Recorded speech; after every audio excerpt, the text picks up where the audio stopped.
Hello everyone, I hope you all are fine.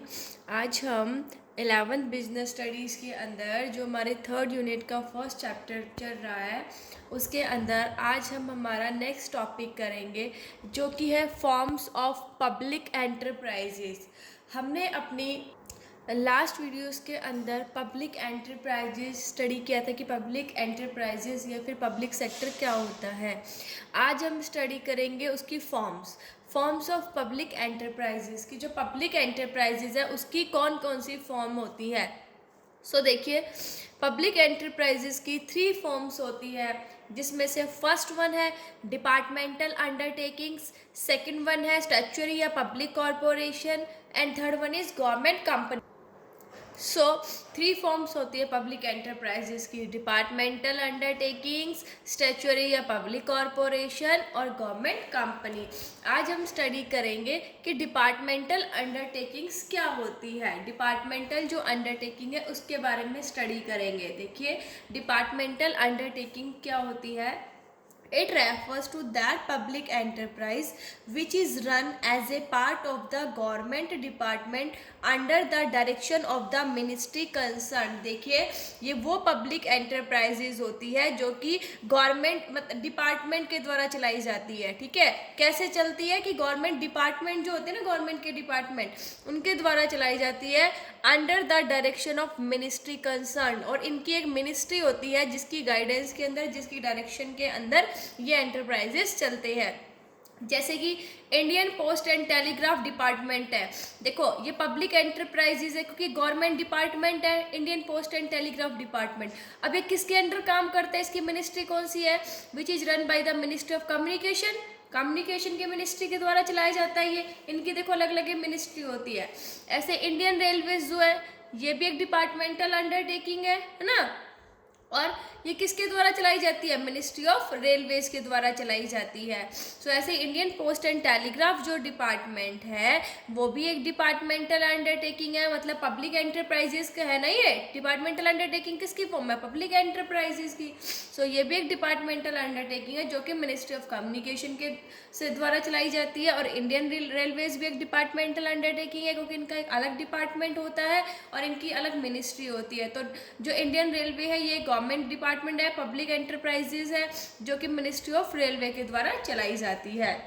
देखिए, ये जो डिपार्टमेंटल अंडरटेकिंग होती है इसके अंदर जो डिपार्टमेंट का सेक्रेटरी होता है वो चीफ एग्जीक्यूटिव ऑफिसर होता है जो कि इस मिनिस्ट्री के गाइडेंस के अंदर और कंट्रोल के अंदर काम करता है। ठीक है, हर साल क्या होता है, इसका बजट बनाया जाता है और जो गवर्नमेंट अप्रूवल जो है वो इसकी ली जाती है। ठीक है, देखो इन एंटरप्राइजेस की जितनी भी एक्टिविटीज होनी है उनकी जो रिपोर्ट है वो बनाई जाती है और पार्लियामेंट या स्टेट असेंबली के पास पहुंचाई जाती है। और जो मिनिस्ट्री कंसर्न होते हैं ना, जो मिनिस्टर होता है इन डिपार्टमेंटल ऑर्गेनाइजेशन का, वो उस डिपार्टमेंट की सक्सेस और फेलियर के लिए रिस्पॉन्सिबल होता है, अकाउंटेबल होता है। ठीक है, और जो डिपार्टमेंटल जो ऑर्गेनाइजेशन है वो पब्लिक यूटिलिटी सर्विसेज के लिए एस्टैब्लिश किए जाते हैं। ये होता है डिपार्टमेंटल अंडरटेकिंग्स। उसके बाद है डिपार्टमेंटल अंडरटेकिंग्स के फीचर्स कौन कौन से हैं। देखिए, सबसे पहला इसकी formation. These are formed as government department by the government। ये जो डिपार्टमेंटल अंडरटेकिंग्स है ये गवर्नमेंट के द्वारा बनाए जाते हैं as a government department. Each government department is associated with a special ministry. और हर गवर्नमेंट डिपार्टमेंट जो है एक स्पेशल मिनिस्ट्री के द्वारा एसोसिएटेड होती है। जैसे कि Indian post and telegraph department है, ये किसके द्वारा एसोसिएटेड है, मिनिस्ट्री ऑफ कम्युनिकेशन।